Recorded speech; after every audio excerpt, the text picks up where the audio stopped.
Get ready for 2 hours of hard-hitting football talk, straight from their jocks about the jocks. It's Football on the Know with Jim and Joe.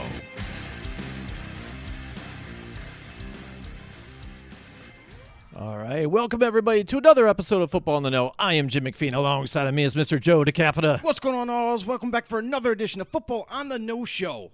Yeah, absolutely, and it is a special Tuesday edition tonight, Joe. That's right, because we have a very special guest for you today. It's the director of the media for the Albany Empire and also the host of the Back in the New York Groove podcast. It's Lindsey Weitz. Lindsey, pleasure to have you on the show. Hi, guys. Well, how you doing? Good, yeah. Despite being 0-3, I'm good. Excellent. You know, I was thinking, I was listening to your podcast the other day, and you're called Back in the New York Groove. With the way the Giants have been playing, maybe you should change it maybe to the Rut. Back in the New York Rut, possibly, with the way the Giants have been. Yeah, you know what? I came up with the name before the season started, and now it feels a little ironic considering we're in no way, shape, or form in a groove. I don't know what I'd call it, but it's not a groove. Certainly not. I mean, we're bad. Yeah, definitely. I don't really know how to describe it other than that, like, we're straight up a bad football team, so. Yeah, and it stinks because it's like the typical type of Giants teams. I mean, like some of the games we show promise, like we're in it, but we just can't complete it. It's just, I don't know, something happens, whether a turnover or whatnot. I can't really place my finger on it sometimes.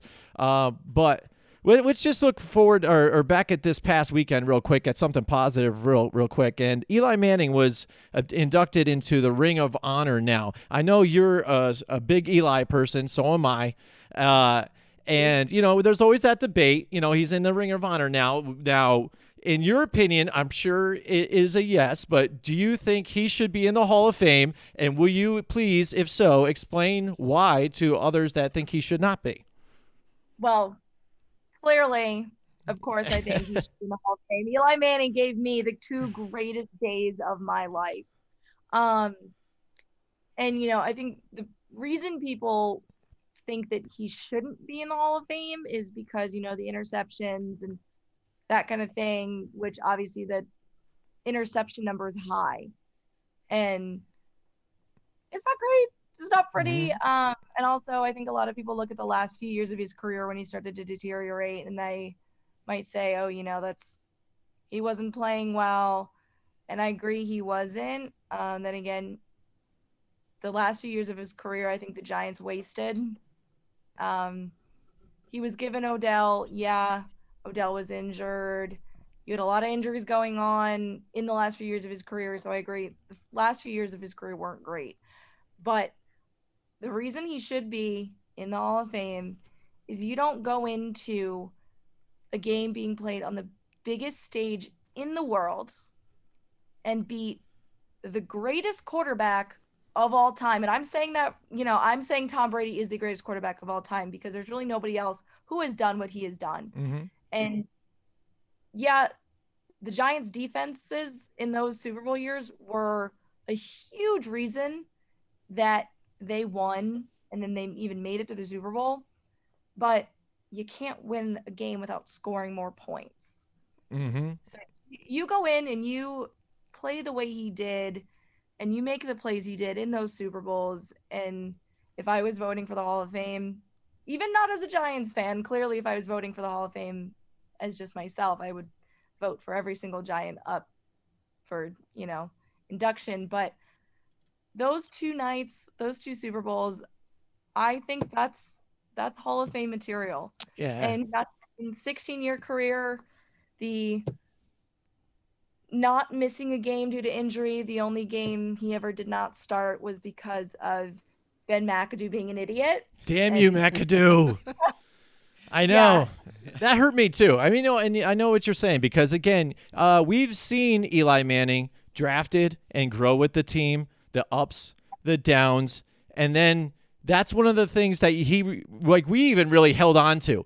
This guy has gotten knocked in the mouth, blood coming out of his face, you know, hurt fingers, kept playing through it all, right there on the heels of Brett Favre's record, I'd say, for the Ironman record, and because McAdoo decides he wants to make a change. Then afterwards, he's kind of like, oh, yeah, maybe I screwed up. Maybe I should just go back then. Oh, thanks. Now, I appreciate that now. Thank you so much. You know? Excellent. Yeah, I was at the game right after. McAdoo started Geno Smith in San Fran, and Ben McAdoo, I swear to God, I'm surprised he didn't run out of the stadium crying. I mean, I've been going to Giants games my whole life, and we're not a very mean fan base. But we were mean. Yeah, that's good. I've never seen everybody cheer so much for Eli Manning either. Yeah.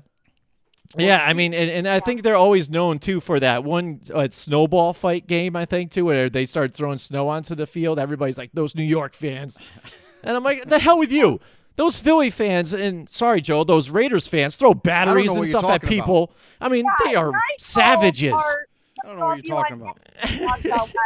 You just got to be wearing the right colors. That's all. Oh, man. Yeah, but yeah, those years were past us, and we thought maybe the losing was past us. We had those terrible years with McAdoo. I hated Shermer. You know, I couldn't wait for him to be gone. But now we're here with Joe Judge. I can vouch and for all too. that. And the mess that we have here. And for a team that you know, or a coach really that preaches discipline like Joe Judge does, and he's very hard on everybody. He's making coaches run laps. There's a lot of miscues and problems with discipline during these games. What do you think is the problem here? I'm at a loss for that one because all you heard all summer was Joe Judge being a hard ass, making him run laps, all training discipline, and then you get in the season, and I mean, we lost to Washington because of a penalty. It shouldn't have been a penalty. Dexter Lawrence wasn't offsides. I stand by that, and I will fight to the death of that. But not offsides. But that's not the reason we lost that game. But the stupid penalties we're making. I mean, I'm completely at a loss for why those are being committed, considering the type of coach Joe Judge is. I mean, it might be the way the players feel about the coordinators right now. Right. Because if I was a player, I would love Joe Judge. I think he's an awesome coach. Anytime I need to psych myself up, I go watch his introductory press conference, and I'm ready to like run through a brick wall. I think he's a great football coach, and it confuses the crap out of me because there's no reason they should be committing. Yeah, and it seems young, yes, but still, you've played football your whole life. Right. You know what a whole, you know what a personal foul is. And offsides like that is the worst too. Like Joe is already we really hammer this too. And if you're not the center, like seriously, wide receivers especially, you look at the ball. Just look at the ball. When it moves, go. It's right? so simple. It's so simple. I know. I see you there. I know. And then that's the thing too, because when I looked at that the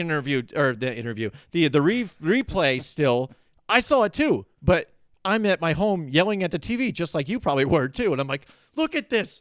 And nobody's reviewing it at all. Blah, blah, blah. Congratulations. Cheers everywhere.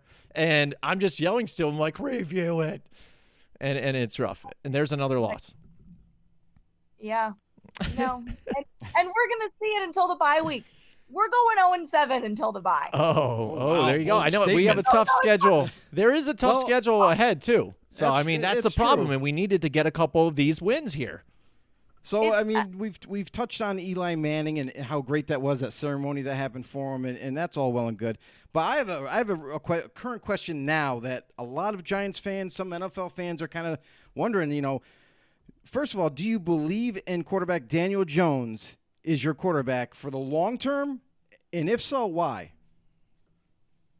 I do. Okay. I'm a huge Daniel Jones fan. I love him as a quarterback. And as like a human being, I very well may be in love with him. I think. Oh, all right. All right. Daniel, if you're watching our show. That's right. Yeah, Daniel Jones, if you're watching. I'm going to tag him in this after. Yeah, we're good. We'll reach out to his people. NFL life. But I do. Excellent. For 2 years, he's a young quarterback. Young quarterbacks are going to make mistakes. And I think the reason everybody was so hard on him was because New York is a tough market to play in. It is one of the hardest markets in the country. I mean, you're in literally the biggest media market in the world, and you're playing as a rookie. It's a lot of pressure. And I'll make a little dig at Duke here. I'm a Virginia Tech student. Duke, basketball school. They don't feel the football pressure there. Yeah, nice. But he had showed promise the first 2 seasons. One, it was nice to have like a quarterback who could run. I was like, oh my god. There you go, right? This is crazy. I was like, wow, our quarterback runs the ball. This is great. Yeah, obviously he fumbled it. I've been saying somebody needs to get Tom Coughlin in the building and teach Daniel Jones how to keep it high and tight, because he needs to do that. But this year, Daniel Jones has looked really good. He's looked good with the god-awful plays that Jason Garrett calls for him. He hasn't thrown an interception this year, which, the last 2 years you would expect him to do. You can tell he's clearly matured and he's making smarter decisions with the balls that he's throwing to whoever, because that's on a rotation because of all the dang injuries. And also another thing, Daniel Jones has not played with all of his weapons for literally more than 5 minutes. Ever. He is not. And it's really hard to be a quarterback when your receivers drop the ball. Because he's an extremely accurate passer. You watch him on the deep balls. Oh, he is, yeah, definitely. All where it needs to be. And when the receivers don't catch it, people put that on Daniel Jones because it shows up as an incompletion on the stat line. But the stat line doesn't, tell the whole story. And I think a lot of people look at that and say, oh, well, right. Yeah. He's not it. But, I mean, look at Daniel Jones's 12 interceptions from last year. Literally half of them were because Evan Ingram can't catch the ball. I agree. I don't he can't. Daniel Jones puts it exactly where it needs to be, in Evan Ingram's hands, and Evan Ingram can catch it. Yeah. I would mark that under Evan Ingram. Evan Ingram, no catches, 6 interceptions. That's right. Definitely. Who actually got booed by the fans this particular last weekend too, as well. I mean, I was included in that. I was voicing my disdain for him every single time he came on the field, and cheered when he came off, just like everybody else in MetLife. Excellent. Yeah, and he had a couple of drops last week, and not to mention a fumble. Yeah. I mean, the one difficult catch that he makes, he ends up giving the ball back to the opponent. It's time for the Giants to accept that he's a bust. Yes. Right. Yes. It happens. It happens to every single team. It's time to accept it and get him off the roster. I would literally take like a half-eaten sandwich in a trade for him. I don't even need another player. Just get him off the roster. And you can tell they're like, oh, he's gonna get better. Yeah. And like, no, it's not gonna happen. Right. He sucks. Oh. He still sucks. He sucked last year. He sucks now. He's gonna suck this year. I hate him. And when you already have 2 capable tight ends right now with Kyle Rudolph and Caden Smith, I mean, why not just use those guys and move on? Because Evan Ingram has proven to you time and time again that he can't get it done. Yeah, absolutely. He's a waste of Yeah, and that's the problem with Dave Gettleman, I think, now that everybody's asking the question about. The decisions he's made. He said he's coming in there. He's going to take care of the offensive line. We're all like, yeah, all right. Finally, somebody that said they're going to do this. And some of the decisions he made, especially when there was Andrew Thomas right there, he picked him instead over top of other guys that were there that now are showing, like Tristan Wirfs and things like that are looking really nice for other teams. And meanwhile, we're here still having questions about Thomas, and our offensive line is still battered, beaten, broken, and in dismay.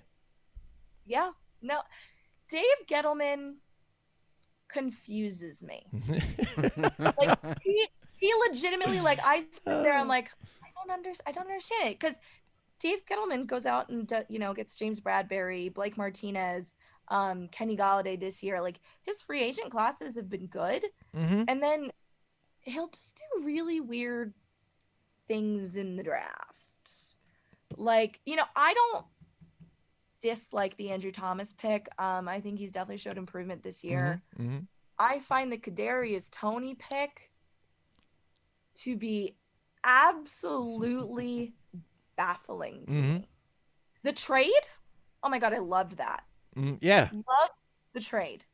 But we should have taken Kristen Darishaw. Yeah. Yeah, I know you had said that in your podcast. I may be a little biased there again. Yeah, but, I know. I watched him at Tech and he looked good, and he was. People were saying stuff about injuries, but I didn't think that was too much of an issue. But I mean, you take a wide receiver at what, number 14? Is the purpose of that to use him? Up until this past Sunday, I had more NFL yards than Kadarius Toney did, and I sit in my basement and podcast for the New York Giants. So that's an issue. That's a big issue. I had more yards than he did. Exactly. And what's funny was we were watching that draft. When we did our mock draft, we saw the Giants taking Micah Parsons, and now that's what I thought we were going to do too. Yeah, and now you see what he's doing on our rival team, the Dallas Cowboys, and you're kind of like, God damn you, Gettleman again. You're kind of like, but. And then Kadarius Toney, like you said, and then you hear even in the offseason, before everything gets started, he's got a rap career he wants to get going and all this other stuff. Yeah. You're like, oh my gosh, this is ridiculous. Yeah.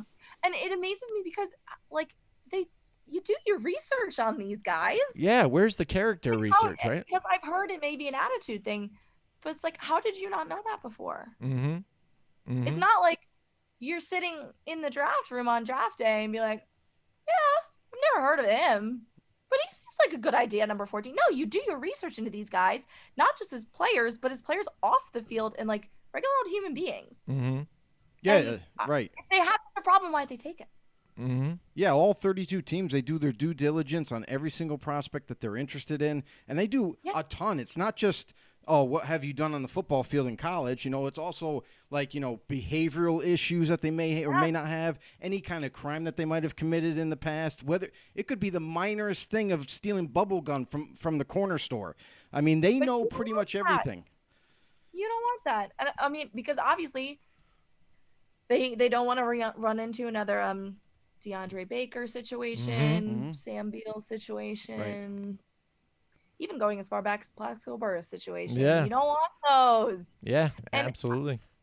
I don't.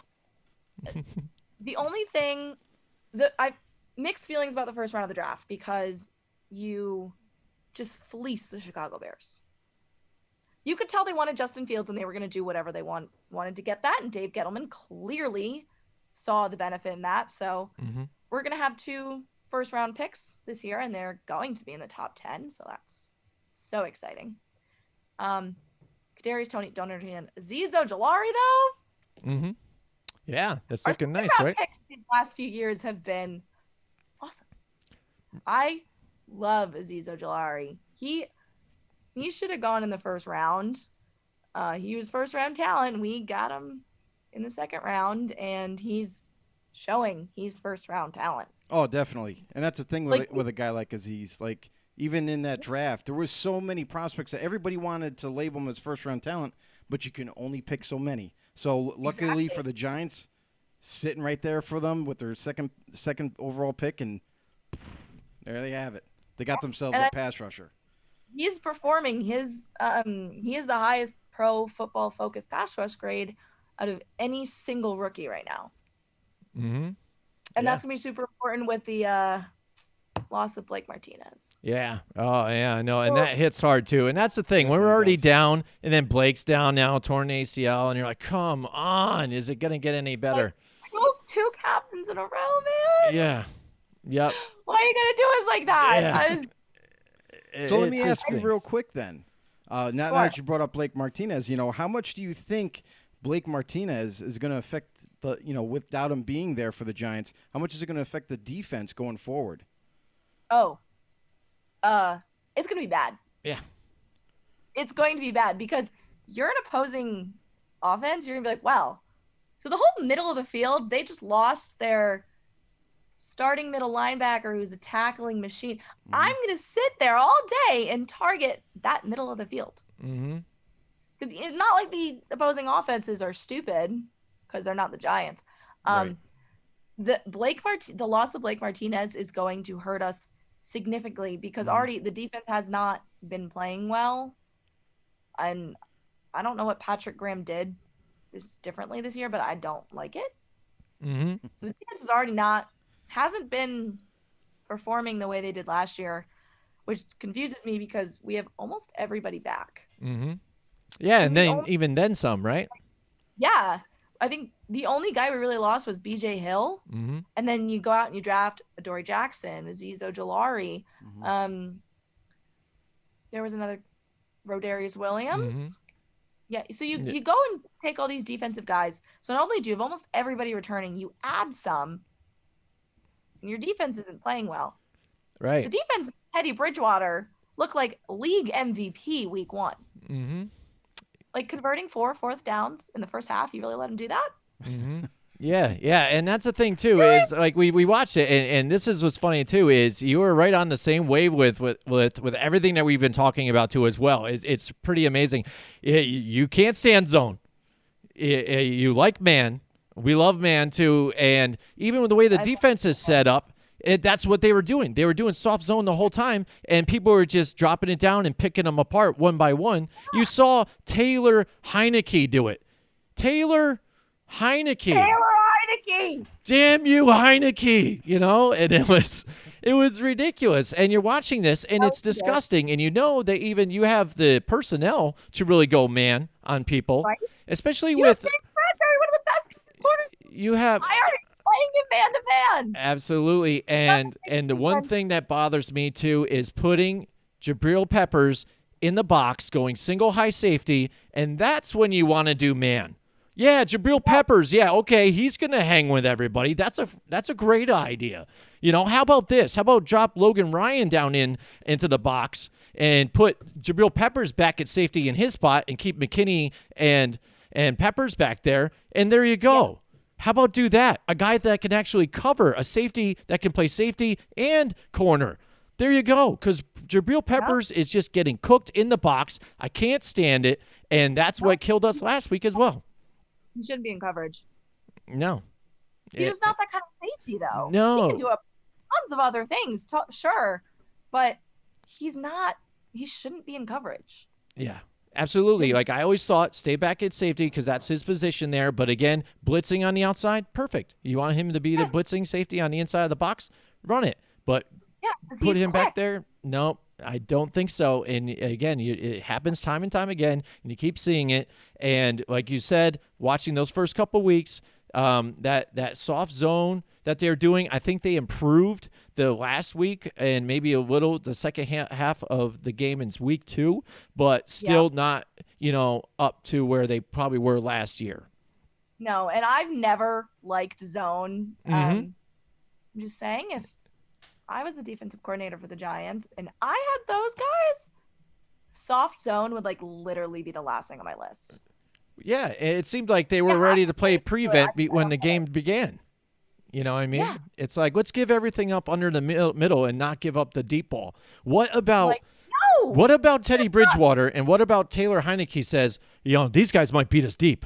We got to watch out. So we got to give them everything underneath. Nothing. Right? And that's how they beat us. Yeah.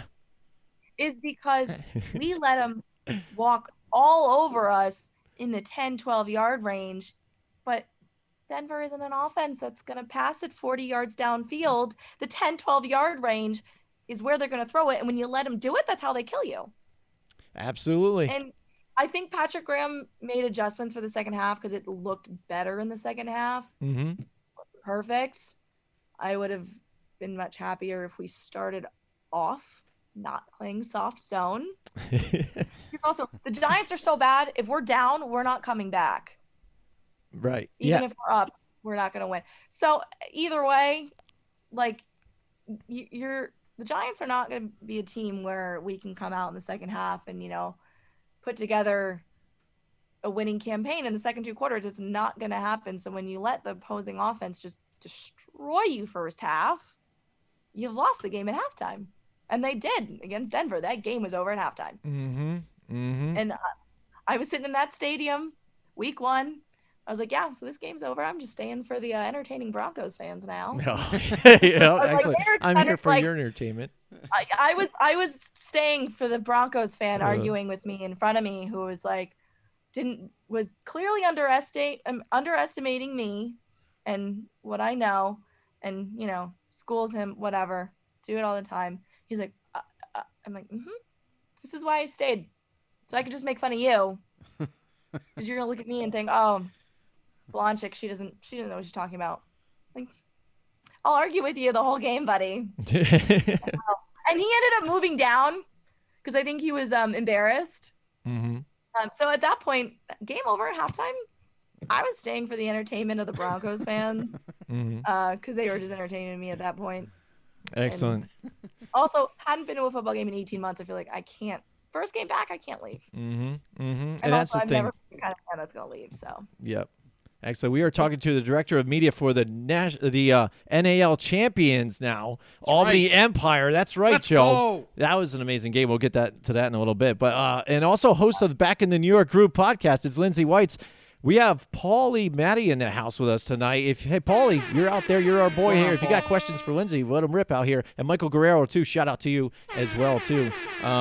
But yeah, we've covered, Daniel Jones, and when you take a look, like you said, you take a look at Daniel Jones' stats right now. He's throwing 65%. He's got 2 touchdowns and 0 interceptions. And right now he's leading us in rushing in 161 yards with 2 touchdowns. But again, that everybody wants to point out, like that red mark is the 3 fumbles where he end up turning it over. And then also the other one, the lack of points. So let's look at the fumbles. And for me, when I watched this team last year and people are trying to analyze Daniel Jones too, and he might not be it, he's it here and there, I found myself not saying like, oh, he isn't it, I'm done. It's more like the turnovers weren't really as frequent as when they happened in the game, I would say.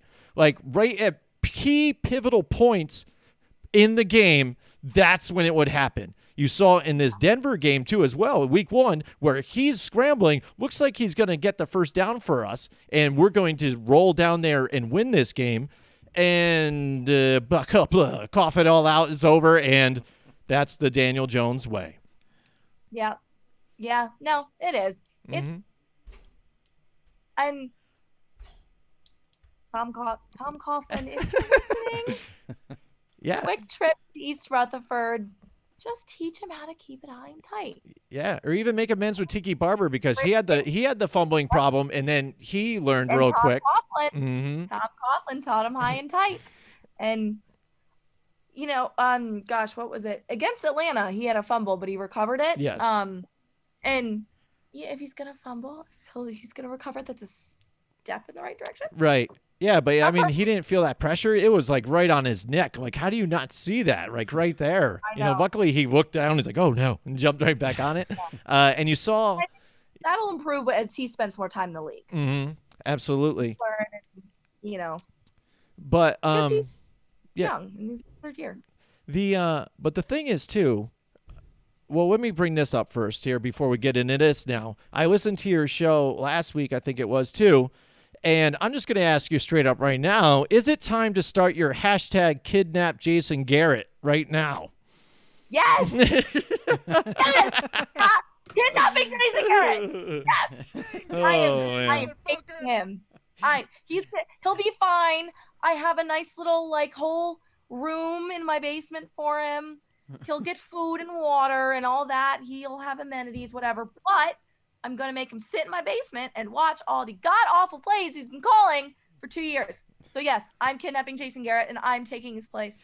There you go. Hey, who knows? What could really happen? Could it get get worse? to go about Right? it. Could it get worse? Some wire glasses, long sleeve, blue shirt. Nobody will know the difference. There you go. Except for decent play calling. That might give it away. But, yes, I'm kidnapping Jason Garrett. Nice. I might add Evan Ingram in the mix too at this point. There you go. And that's the thing though too. If you watch the games, and this is the troubling thing about Jason Garrett, right? You're watching it and you're saying, I don't know about you, probably on the same wavelength here with us too. You've been all the way. I'm watching Daniel Jones last year, and also I know his ability to run, and I'm thinking to myself, why aren't we doing more RPOs or run designs for Daniel Jones? Yes, that one game, the turf monster somehow snuck up and tripped him the one time, but he has some pretty decent speed, and he can run. And then you see it in week 2 where they do it a lot, and it's successful, and his idea is, oh, we can't do that again this week. No, everybody will know we're going to be doing that. Like, what the hell are you doing? I know why it is. He's a corporate spy. Jerry Jones has sent him from Dallas to New York to spy on the Giants. Because you know what? Dallas is going to have a perfect plan for our offense in 2 weeks. And you want to know why it is? It's because he is still on Jerry Jones' payroll. Oh, that would be. That's my current theory. You're hurting me. That hurts. Oh. That's my theory. He's a corporate spy. I believe you on that one. It could be. You never know. That's why some of these guys get hired. I mean, you even see a guy, when another team in that division picks him up, you're like, we don't really need that guy. Why are you picking him up? It's so, hey, buddy, what you know about these guys? All right, cool. You're the practice squad. Oh, now you're cut. Thanks. Yeah, exactly. Jay, he calls plays like he's afraid to win a game. Mm-hmm. He looks like he's like, oh my God, we almost won. I can never do that again. Mm-hmm. That can't happen. No winning. Mm-hmm. No winning. He's uncreative. He's afraid. Calls plays like a pansy. Like, you can say it. You can say it. All right, he calls plays like a fucking pussy. There you go. There you go. Let it out. Garrett, up and up. It's football season. That's right. That's right. That's what I was told as a kid when I got hurt. Yep. And it's sort of become my mantra. And some of my friends at college are like, "What are you talking about? Stop being a bitch. Toughen up. Football season." And they're like, "Oh my God." I'm gonna drive to 1925 Giants Drive in East Rutherford, New Jersey. I'm gonna walk in there and I'm gonna slap Jason Garrett across the face and tell him to toughen up because he calls plays like a bitch. Yeah. And he's a grown man. He played football. Absolutely. How can you be afraid to win? Yeah, and you know what? I brought this up to the other day to a couple Giants fans I was talking to as well, and it's starting to remind me of Kevin Gilbride a little bit. Do you remember those days? Kevin Killdrive. Yeah, exactly, right? He called in my house. Exactly. In my house. And that's what it's kind of like, because even you see that game where it looked like all was lost, Xavier McKinney comes up with the pick after, or no, not Xavier McKinney. It was Bradbury. Bradbury came up with the pick after he had a horrible game. All of a sudden, heroes shine at the brightest times, and then run to dead center, and then a big whiff. Like, what are you doing? We're going to settle. We're going to settle for 3. We're here. We're close. Why don't we just settle for 3? That's good enough, or whatever. That is the dumbest thing I've ever heard. And the lack of aggression is sickening. Oh, my God. Yes. Mm-hmm. Yes. There is no spirit of football in Jason Garrett. Football's a tough game. It's a hard-hitting game. Just like Joe Judge said in his introductory press conference, we're going to come out, then we're going to hit you in the mouth for 60 minutes.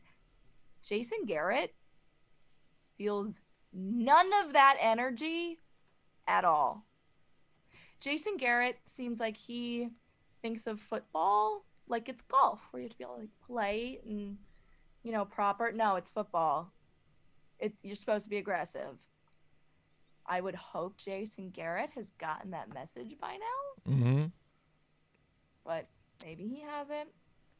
But I cannot think of worse play calling. I mean, it's just bad. Mm-hmm. Mm-hmm. And like, it's lame, and you're not using anybody you have the way you should. Right. You see frustration, all around with all the receivers. Galladay. There to the sidelines. I would do the same thing. Yep. And you know what? I'm giving you credit on that too, because I listened to your podcast, and when everybody was saying that he was yelling at Daniel Jones, you were right there saying it was Jason Garrett the whole time. So I commend you for that one. I thought maybe he was yelling at the equipment organizer for not polishing his helmet correctly or something. I wasn't sure. He was just yelling over in that direction. But you had the clear mind to say it was Jason Garrett. So congratulations. Kenny Galladay, why wouldn't you be upset with Jason Garrett? Mm-hmm. You're brought in here to make plays. They're paying you $72 million to make plays. And then your idiot offensive coordinator is over here refusing to use you to make plays. I'd be angry. Yeah. I'd be really angry. Yeah, it's your offensive line stinks. You're getting pressured nonstop. Let's send everybody deep, and then we'll just see if he gets open. It's like that's what it kind of seems like. No, and you know what? The offensive line isn't as bad. I feel like the offensive line's kind of all over the place because you have Andrew Thomas, who didn't allow a single sack last Thursday against Washington and only 2 pressures. But the left guard next to him keeps changing in and out. Nate Solder, he's old. Even after taking a pay cut, he's still overpaid. Yeah. Right. Yeah. I was excited for the signing when he signed him, and then he played a game. I'm like, okay, so this man is so clearly past his prime. Yep. Yeah. He's like, he needs to be out in like pasture somewhere, hanging out, like, chilling, not playing right tackle in the National Football League. His prime was with the Patriots. Right. Yep. And I think there may be a little thing with Joe Judge there that like he kind of wants to hang on, but that should have been the indicator, right? That should have been the indicator when Patriots just kind of let him walk out and just go into free agency, and he was sitting out there in free agency for a little while. To be honest, I mean, the Giants weren't even targeting him. They were targeting Andrew Norwell, who was a free agent. That was the guy that they wanted. And then when they missed out on him, they're like, all right, I guess we're going to have to get this guy. They settled. Exactly. But you know what? We know earlier you were talking about like maybe becoming the offensive coordinator or D coordinator or something like that. Let's move up to the front office. Let's go to Dave Gettleman. We're going to kick him out. Wow. All right. We're going to put you in Yeah, the GM spot. All right. We're going to put you in the GM spot right now. So what I want to ask you is, in the GM position, as a Giants fan, as a Giants person that knows football and knows the NFL, what moves would you make either via free agency or maybe in a trade of some sort or anything? For what positions? The right side of the line. Specifically the right tackle. I get rid of Nate Solder. And that contract, though, that's kind of a killer. Yeah, no. And that might be one of the situations where you're going to say you bite the bullet and you just kind of do it anyway. Yeah. Yeah. Or you I don't know, you do something with him, you get him to take another pay cut. If I was the Giants GM tomorrow, I am focusing on offensive line in that first round of the draft. Yes, she's already better than Dave. Yep, sign up. Pretty much something else. Because we're not taking an offensive lineman in the first. We have 2 first-round picks. Honestly, if we took offensive linemen with both of them, yes, I wouldn't be upset. Because we need somebody constant next to Andrew Thomas. Because with the loss of Nick Gates, it seems like Will Hernandez is going to have to move a little. So either you get the guys to solidify the right side so you can have Andrew Thomas and Will Hernandez next to each other. Yes. And you got to start planning for the fact that Nick Gates may never be able to play football again. Right. And that's what it looks like it's trending towards. Yes. I'm devastated. I love Nick Gates. I think he's a badass. He's funny and he's a great center. But if you're the Giants GM, there's a seriously significant chance that he will never play football again. If an injury is so bad, the broadcasters will not replay it. Right. It's bad when they won't even show it to you. So I'm targeting centers, and I'm targeting right guards, right tackles. Offensive line, number 1 issue. Then linebackers. I want somebody to complement Blake Martinez, and especially because he'll be back next year, but he'll be coming off an ACL. So I want a young guy to sort of take some of the workload off Blake Martinez while he's still recovering. Right. So I want to beef up the linebacker core, because I think linebackers are one of the most important positions on defense, because if you don't really have good linebackers, you're kind of leaving yourself wide open. Yeah, absolutely. And Like, the Eagles are seeing that right now. The Eagles are hurting. So, okay, so real quick, I just kind of like looked it up right now. So linebackers that are in free agency right now that you could add to your team tomorrow. Benardrick McKinney is available, 28 years old still got some gas in the tank. I feel like he could fit in nicely with that Giants defense. Todd Davis, I don't know if he re-signed with the Giants yet or if he's still out there in free agency, but he's a guy that knows the system. He's 29 years old, so he could come right in. And then Avery Williamson, which is an interesting free agent. I believe he signed elsewhere, but if he was available, that would be another good addition. I would, because you're in the middle of the season, I would probably lean towards the guy who knows your defense. Mm-hmm. Mm-hmm. Just because you're signing somebody in free agency 3 games in, you want to be able to throw them in tomorrow. Mm-hmm. So I'm not opposed to like bringing somebody in that we had before who knows the defense, but also how hard is it to teach somebody? Mm-hmm. Mm-hmm. Yeah, it's true. It'll take a little bit of time. Usually with a veteran coming into a new team, usually it's about like a week to 2 weeks until they know your system. Exactly. So I'm not too worried. I'd be happy with either. The Giants need to get somebody in there immediately to, one, be a leader on the defense, because you lost a captain. Right. Mm-hmm. Yep. So veteran's important there. I want him to have experience. That's why I like the 28, 29 age range. I want a vet. And also to solidify the middle of the field, because you lost your best tackler. Mm-hmm. Oh, yeah. And you're completely exposed up the middle. Completely. So I would want speed, leadership, and textbook tackling, because that's one of the things I really like about Blake Martinez is you can tell he's a textbook tackler. And yeah, phenomenal. That's one of the things I absolutely love about him is you see so many players in the NFL nowadays, like they kind of half-ass their tackles and they'll try and pull him down like by an arm or something. I'm like, no, you got to wrap him up. Yeah. My favorite one is the one where they just hit you with their shoulder. The shoulder block. Just bounce off. God. They just bounce off and keep going. That's not a tackle. Yeah. I can tackle better than that. Right? Yeah, I know. That's the sad thing. Things you're taught back in Pee Wee football, head up, look at it, wrap up, and they're doing something completely different. They've been playing Madden too much. Hit stick. That's really what it is. Hit stick. Yeah.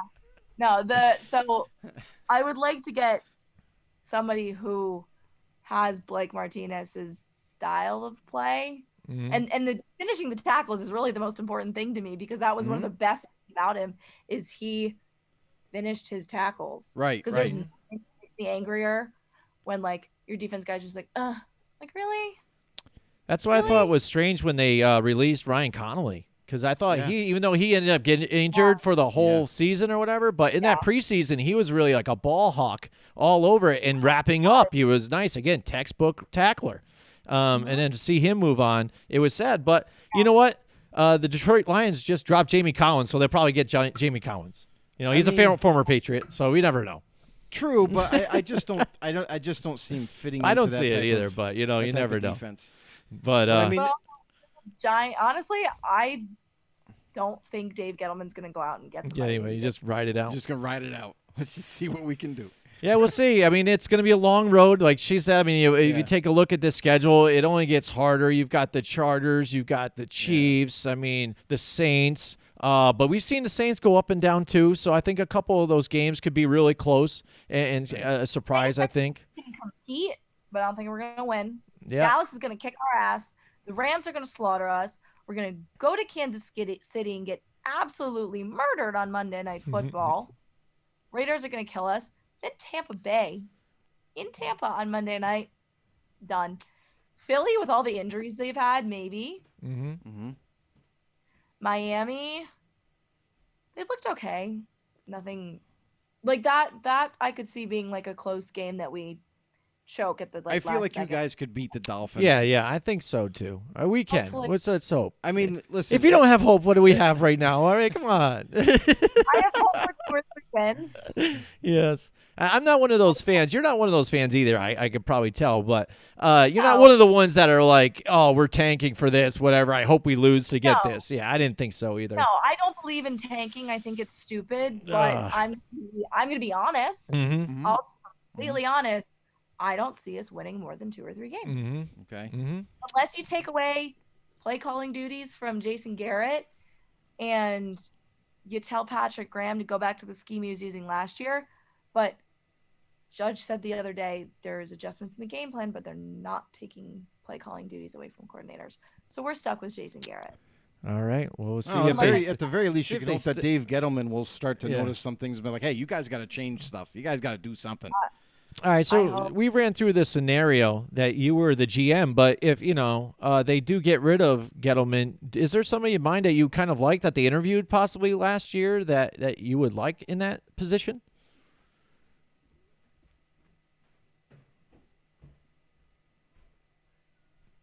That's a good. I already have the guy. Yeah, we already have the guy. All right, who's your guy then? Louis Riddick. Oh, yes. Yeah. 100%. There you go. Boom. Ding, ding, ding. That's what I was thinking. That's Ding, motherfucker. yes, totally. Get him in the building tomorrow. That's it. Absolutely. I was disappointed when we did not hire. Yeah, he went for the interview and then he ended up leaving the building. Yeah. Yeah. I was upset. So talking about the schedule now, I like to ask different people this question is like, now that the NFL's made this change of adding an extra week to the regular season, what are your thoughts about this going forward? Do you think this is going to perhaps ruin teams as they get down towards the end of the season, maybe having potential shot at in the playoffs, or maybe they already are in the playoffs, but they're going in limping? You know what I mean? What's your thoughts on this? So if you had asked me a year ago as strictly a fan, I would have been elated. Yeah, it's an extra week, right? More football. I'm always here for more football. Yes. As somebody who has worked in the front office of a football team and seen how a front office works, I think you are going to see an increase in not serious injuries, but those mild, like hamstring nagging strain, injuries. Yeah. Yeah, the nagging injuries, you're going to see a lot of those. And the players, I'm sure, are upset. The NFL clearly did this for money. Right. Why would they? It's clearly they're like, oh, we can make so much more money. And as a business, of course you would. But I'm sure I think your players are going to be more conservative now. Right. Because they know they have an extra week that they've got to be healthy. So I wouldn't be surprised if you see guys playing a little more on the conservative side. Yeah. So, okay. So my thing then would be if me and Jim had an idea, and our idea was when we heard about this news, they're like, oh, they're adding an extra week. Okay, great. Fans love it. Yeah, we get an extra week of football. Yeah. Amazing. However, we also were thinking like on the lines of like the players, like how's that going to, hurt them? And yeah, okay, they get an extra week's pay, but it doesn't make up for the fact that they're limping into that week. But we were thinking like, what if they added, when we understand it's about money, what if they added a second bye week of the season for each team? And that way you could schedule it to where, yes, they'll have an extra rest, but you still have that extra week too. Exactly. That's the way I think it would balance out to where you make the players happy. Yes. And the NFL still gets their money. Right. Mm-hmm. Yeah. Because, it's not like when the Giants are on a bye week, it's not like the NFL doesn't make any money. Because all the other teams are playing like I think you do add another bye week in there, to balance out the extra game. And I think that's how you keep the players happy. Mm-hmm. And that's also, if I'm a front office, I want that second bye week, because you're a player and you're like, okay, well, I have to play 17 instead of 16 games now. I want more money. Yeah. Mm-hmm. Oh yeah. So you add the extra buy-in and you keep your players happy, and I think they might go to that in a year or two.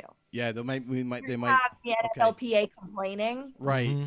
Yeah. You're gonna have them in the NFL's ear saying, "Hey." Yeah, it's possible. It could be in the conversation.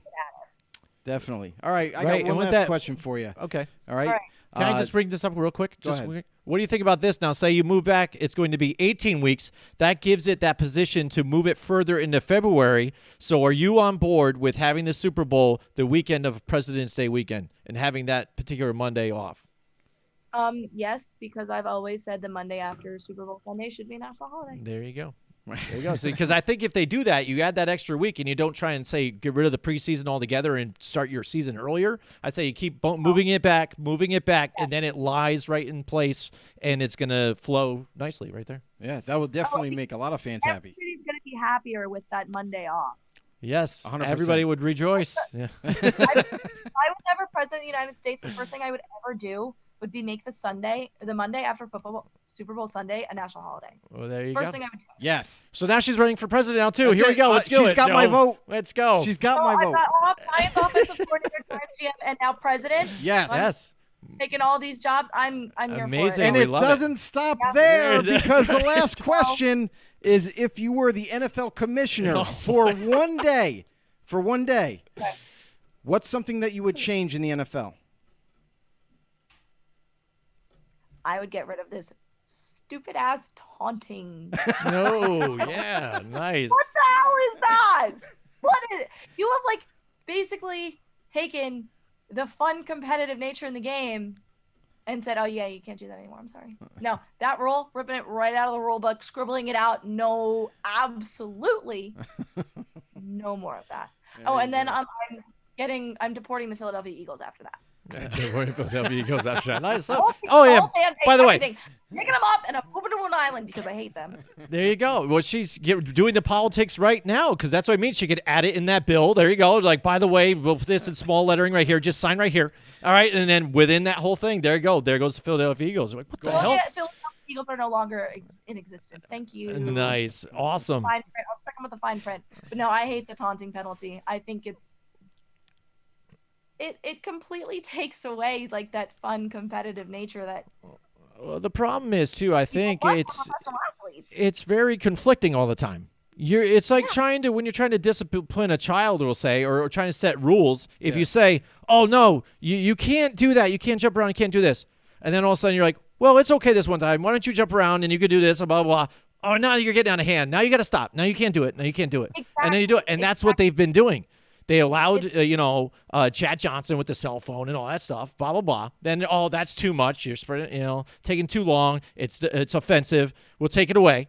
And then all of a sudden they say, hey, let's bring it back because it is fun. And now teams are choreographing dances in the end zone, going up to a specific camera in the back of the end zone to celebrate an interception that happened 60 yards way down the other side of the field. And now you want a flag for a taunt that's like a dude right in the dude's face, just, real quick. Just bam, bam. Yeah, it's very confusing. It is. It's just. I mean, I mean, you know what? Like, it's not confusing to me, like, why the NFL was doing some of these things. However, I know, but these are grown men. These are grown men. These aren't, teenagers on the high school football field where, you're trying to teach them, being a team player and all this other thing. Yeah, These are grown ass men. Let them taunt each other, because guess what? They get those rights. When you pull off a big play or you end up winning the game, you have a right to say what you got to say. Mm-hmm. Yeah, and also that's part of like the theatrics of the NFL. Mm-hmm. Yeah, definitely. Competitive nature, like the trash talking. It's my favorite part of football. Yeah, they have mic'd up for a reason. Talk at 11 years old by the guys who sit behind us, and it is my favorite part of sport. I live for trash talk. Absolutely. And, Little 11-year-old me was like talking shit, and they're like, "What is going on right now?" and we talk Sit about down, the old NFL. man. You're like, love bam. trash talk. We talk about the NFL. I run 2 leagues in flag football. There is nothing but trash talk between us. Nothing. So, And that's the best part of sports. yeah, it is. It's amazing. It's so much fun. Absolutely. I love trash talking, and it's like let them play, you know? Let them play, let them have fun, let them do their thing. Lindsey, I have one last question. I know it's kind of going a little longer than we anticipated, but Worries? how often do you get to the Giants games? I will be at every single There Giants you go. home game. Excellent. Except week 18. Except when? Week 18. Week I have to go back 18. to school to go back to Oh. my little sorority girl All life. right, well, we'll Oh, be down hey. there for Giants My Raiders. alter egos. I have like my Giants life, and then I Yep. have my little Southern sorority girl life, so I have to go back to that. But Oh, Gotcha. we've had season tickets since MetLife opened. Excellent. nice. Awesome. And I live to go to Giants games. I've been going since I was 4. Wow. Mhm. I grew up tailgating. You know, my summers were spent at training camp at UAlbany when it was still at UAlbany. Like, I Yeah. grew up watching football, and now this year I'm home for the semester because COVID sucks. Mhm. But that also means I get to go to like every Giants home game, and that is a dream come true. Good for you. Yes. Honestly, I go to school in Virginia. I can't really get to the games as much because Right. it's a 9.5-hour drive Oh, yeah. home, Yep. Yeah. which I have done for football games. I actually did it first week of September for Virginia Tech football, and my family did it 2017 when the Giants played the Redskins on Thanksgiving. So, but you know, when you have like the whole school thing to do, Yeah. Yeah, it kind of puts a But- damper on things now, right? it does. Just Really switch to is. online school. Just stay here. Damn it. So I'll be in every single one. We tailgate. Our tailgates are kind of immaculate. We're in G11 on the median. There we go. Every single- Right. G11, I got to get my parking pass because we are going to the Raiders game. Right. I'll be there. Joe is a Raiders fan, I am. born and raised. Oh, okay. I am a Giants fan, and we're bringing 2 other Giants fans with us, so Yeah, it's it's- going to be epic. It's 3 Giants and a Raider. It sounds like a movie. It does. Oh, well, you're gonna have to come. But you know what? We are gonna be your best friend up until game time. We're gonna trash talk you all 60 minutes, and then after, It's all right. you know, It's all hang good. out in the parking lot, have 3 beers. We're friends again. It's So all good. We're good, but that's why I love New York is because we're not Philly. We won't like literally beat the shit out of you for like being a fan of another team. Right. We're the real city of brotherly love. All right, come on. We're No, not a that's bunch true, of though. posers. We're not assholes. Yeah. We will accept opposing fans. Yeah. You know, Exactly. we'll accept opposing fans. So you'll be okay in New York. Philadelphia, I've been there a few times. yeah. been to My New dad York. said I'm not allowed to go. I'm the type of person who I will go out there and like just be super loud and super be like, "Go Giants!" And then that's how I'll get my ass kicked. So my dad said I'm not allowed to go. Nice. Excellent. Well, we hope to see you there. Oh yeah. I just want to touch on the Empire a little bit too. We can't do the interview without talking about the Empire, the NAL Champions. We were there at the championship game because of you, and we thank you very so much for Thank that. you so It was much. an amazing Appreciate time. I'm And glad. oh, what a game! Now Awesome. let me just Yeah. bring this up again first before we get to the game here. The 7-1 record. The only loss was to the Lions. They have to play the Lions in the championship game, and that first half.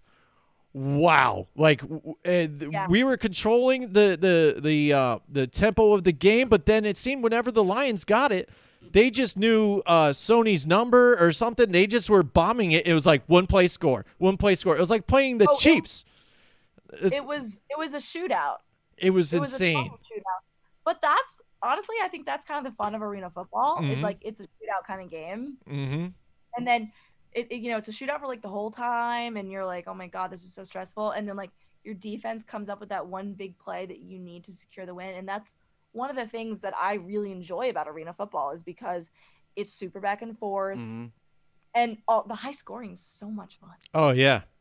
Like the high scoring's fun. I really enjoy it. It's a nice thing to have in the summer months when you're like, because I feel Yes. like April and May is the time where you're like twiddling your thumbs, like I would just want to watch football. And now like your NAL comes in, and you're like, perfect. Mm-hmm. Now I have football.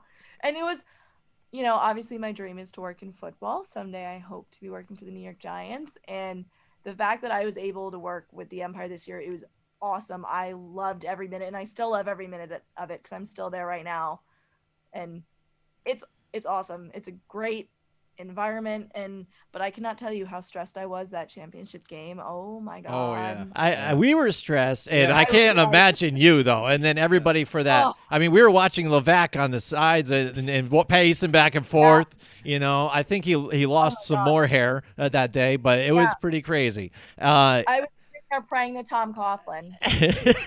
From my house, we prayed to Tom Coughlin. So I was like, Tom Coughlin, may you bless us. It's like- I win. That's hilarious. And when we won, it was like, I got home from school May 13th. May 14th, I was in the office, and I was in the office every single day Mm-hmm.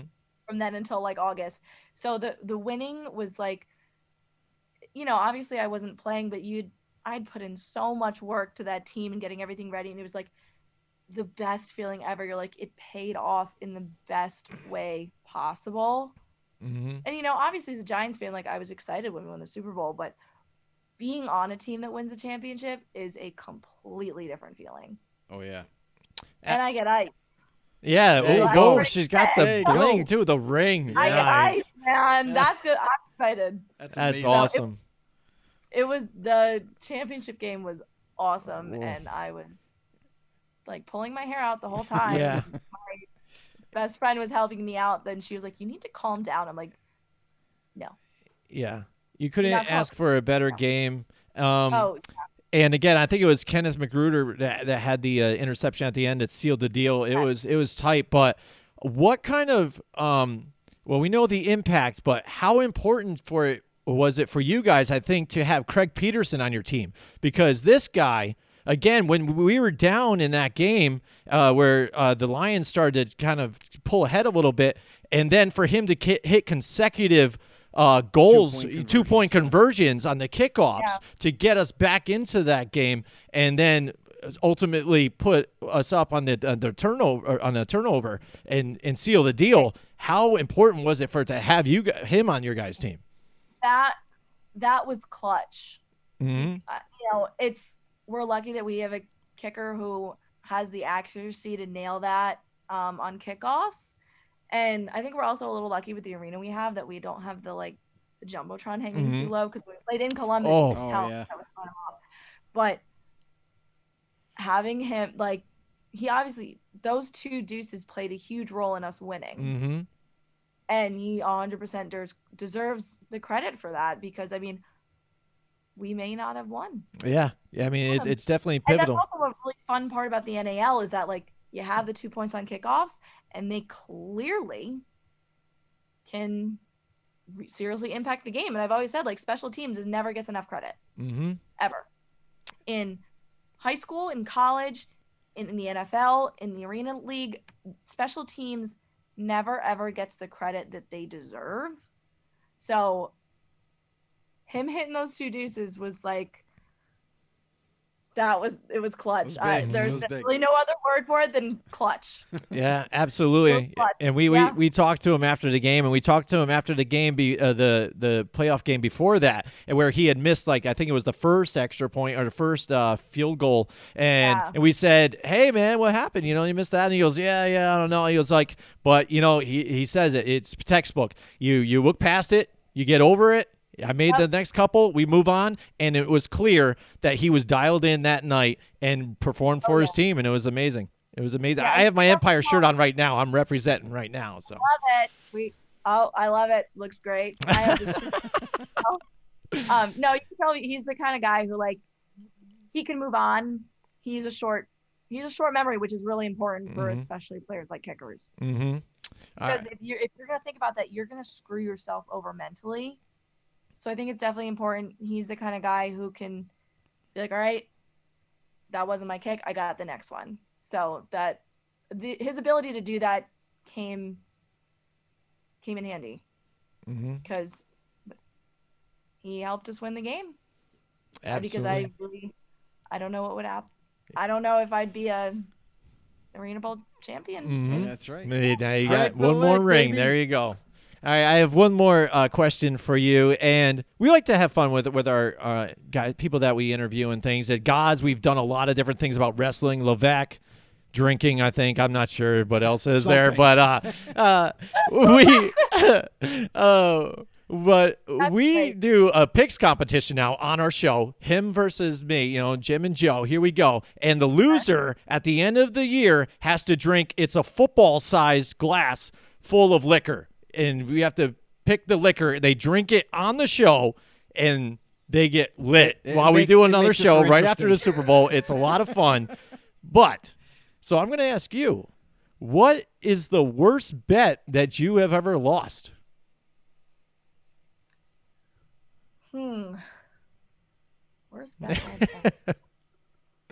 I try not to bet too much because I always know I tend to find myself in like a really questionable situation. Which I like to avoid questionable situations. Like, I'm not a huge betting girl. Like, I'm more likely to tell somebody else. I bet you won't do that.